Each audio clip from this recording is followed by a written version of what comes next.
Big बाजार एक समय था जब भारत में शॉपिंग का मतलब होता था बिग बाजार। हर त्योहार, हर सेल, हर घर की पहली पसंद होता था बिग बाजार। लेकिन आज वही स्टोर वीरान है, दरवाजे पर ताले हैं और कस्टमर नहीं है। सवाल खड़े हैं, आखिर ऐसा क्या हुआ कि एक अरबों की कंपनी देखते ही देखते बंद होगी?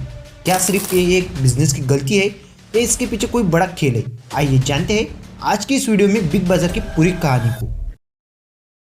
कहानी की शुरुआत होती है साल 1981 में, जब किशोर बियानी कॉलेज के लास्ट ईयर में थे और उनके पिता चाहते थे कि वो फैमिली बिजनेस ज्वाइन करें। लेकिन वो फैमिली बिजनेस ज्वाइन करके खुद को लिमिट नहीं करना चाहते थे, उन्हें अपनी लाइफ में कुछ बड़ा करना था। इसी दौरान किशोर बियानी ने देखा कि उनके कॉलेज के फ्रेंड ने काफ़ी यूनिक फाइबर से बने फैशनेबल ट्राउजर्स पहने हैं। ये स्टोन वॉश फैब्रिक था और उसे इनमें काफ़ी पोटेंशियल भी दिखा। उन्होंने तुरंत जुपिटर मिल से स्टोन वॉश फैब्रिक का 200 मीटर का क्लॉथ खरीद लिया और शहर के गारमेंट मैन्युफैक्चर को बेचने लगे।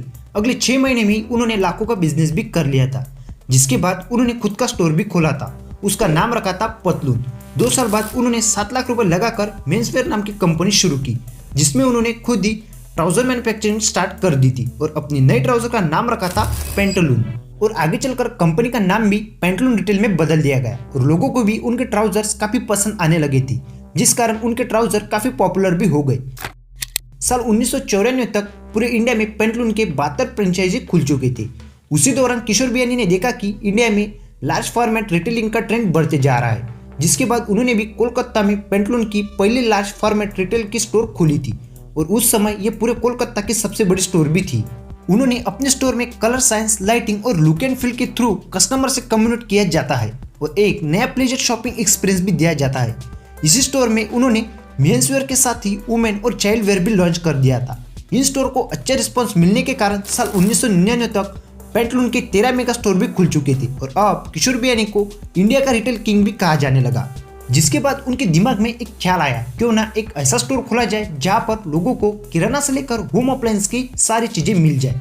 क्योंकि किशोर बियानी इंडियन लोगों की साइकोलॉजी को बहुत अच्छे से समझते थे। वो जानते थे कि लोगों को कम प्राइस में अच्छी चीजें दी जाए तो उसे लेना भी पसंद करेंगी। तो दोस्तों, ये से शुरुआत होती है बिग बाजार की, जहाँ पे लोगों को एक ही जगह पर सारी चीजें मिलने लगी, जिनकी प्राइस मार्केट से बहुत ही कम होती थी, क्योंकि बिग बाजार के अंदर अच्छा खासा डिस्काउंट भी मिल जाता था। एक वक्त ऐसा भी आया कि पूरी इंडिया में बिग बाजार के स्टोर खुल गए थे और अब लोग भी बिग बाजार से खरीदारी करना पसंद करते थे, क्योंकि वहाँ पर चीजें बहुत ही सस्ती मिला करती थी। साल 2005 से 15 के बीच बिग बाजार ने जबरदस्त ग्रोथ दिखी। हर महीने लाखों ग्राहक बिग बाजार से खरीदारी करते थे। वेडनेसडे बाजार और सबसे सस्ता दिन जैसे मार्केटिंग कैंपेन ने इसे हर घर का नाम भी बना दिया। किशोर बियानी की ये रणनीति बड़े वॉल्यूम में सामान बेचना, जिससे मुनाफा भी कमाने को मिले और ग्राहकों को भी सस्ते दाम मिले। बिग बाजार की इस सफलता ने रिलायंस, टाटा और आदित्य बिरला जैसे समूह को भी इस रिटेल बिजनेस में उतरने के लिए प्रेरित कर दिया था। लेकिन इसी दौरान एक गलती हो गई थी, जो कि थी बिना कैश फ्लो के इतनी तेजी से विस्तार करना। किशोर बियानी ने पेंटलून, सेंटर, ई-जोन, फूड बाजार जैसी कई चेन भी शुरू कर दी थी और ये सब कुछ उधर के पैसों पर ही किया जा रहा था।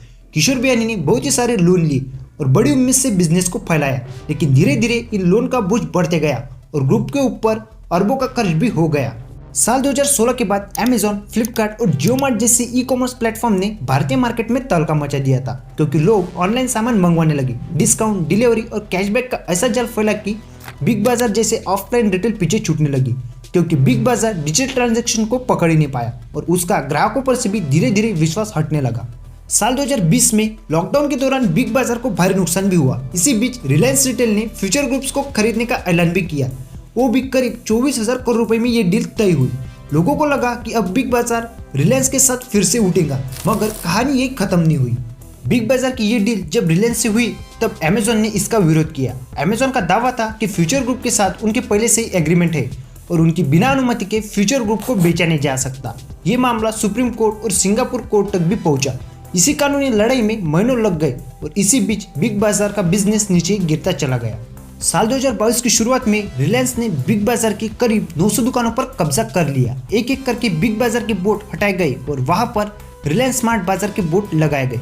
हजारों कर्मचारियों की नौकरियां चली गई, लाखों ग्राहकों के प्रीपेड वाउचर बेकार हो गए और बिग बाजार, जो कभी एक आइकॉनिक ब्रांड था, वो एक झटके में ही गायब हो गया। किशोर बियानी, जिन्होंने भारतीय रिटेल को एक नई दिशा दी थी, वो इस पूरी स्थिति में खामोश हो गए। वो ना कोर्ट केस जीत पाए, ना ही कंपनी को बचा पाए। कई लोग कहते हैं कि उनकी जल्दबाजी और कर की निर्भरता ने बिग बाजार को डुबा दिया। आज भी कई स्टोर बंद पड़े हैं, कर्मचारी अपने पैसों के लिए कोर्ट के चक्कर लगा रहे हैं और बिग बाजार जो कभी एक आइकॉनिक ब्रांड था आज सिर्फ एक नाम बनकर ही रह गया है। दोस्तों, बिग बाजार की कहानी हमें बहुत ही बड़ा सबक देती है। चाहे बिजनेस कितना भी बड़ा हो, अगर कर्ज से चलता हो और समय पर बदलाव न किया जाए तो उसका अंत तय है। रिलायंस ने स्मार्ट बाजार के रूप में उसकी जगह ले ली, अमेजोन ने डिजिटल मार्केटिंग में बाजी मार ली और बिग बाजार जो कभी एक आइकॉनिक ब्रांड था आज सिर्फ यादों में ही रह गया है। तो दोस्तों, ये रही बिग बाजार की पूरी कहानी। आपको कैसी लगी हमें कमेंट बॉक्स में लिखना मत भूलिएगा। अगर आपको वीडियो पसंद आए तो वीडियो को लाइक और चैनल को सब्सक्राइब कर दीजिए।